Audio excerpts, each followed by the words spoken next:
Praise the Lord. హల్లెలూయా. దేవుని నామానికి స్తుతులు. కూడి వచ్చిన మీ అందరికీ లైవ్లో వీక్షిస్తున్న మీకును యేసుక్రీస్తు వారి ప్రశస్తమైన నామములో నా యొక్క ప్రత్యేకమైన వందనాలు తెలియపరుస్తున్నాను. మీ అందరికి వందనాలండి. కొంచెం సేపు దేవుని యొక్క మాటలు జాగ్రత్తగా వినవలసిందిగా మీతో మనవి చేస్తా ఉన్నాం. వినిన మాటల్ని మన హృదయాలలో భద్రపరుచుకున్న ప్రతి మాటని మన జీవితంలో అవలంబించుకోవాల్సిందిగా దేవుని పేరిట నేను మీతో మనవి చేస్తా ఉన్నాను. Praise the Lord. హల్లెలూయా. ప్రియ దైవ జనాంగమా, ప్రభు సృష్టించిన మనము ఒకటి గమనించాలి. మనల్ని ఎవరు సృష్టించారు?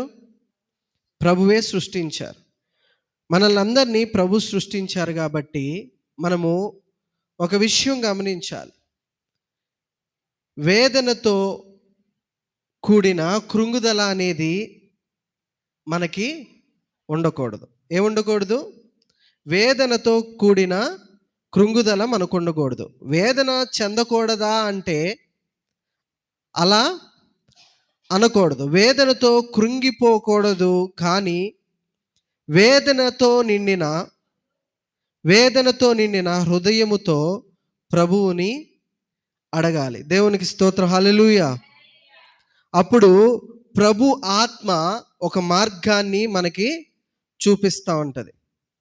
ప్రియ దైవ జనాంగం చూడండి, కీర్తనల గ్రంథము 34వ అధ్యాయము 18వ వాక్యాన్ని మనం చదువుకుందాం.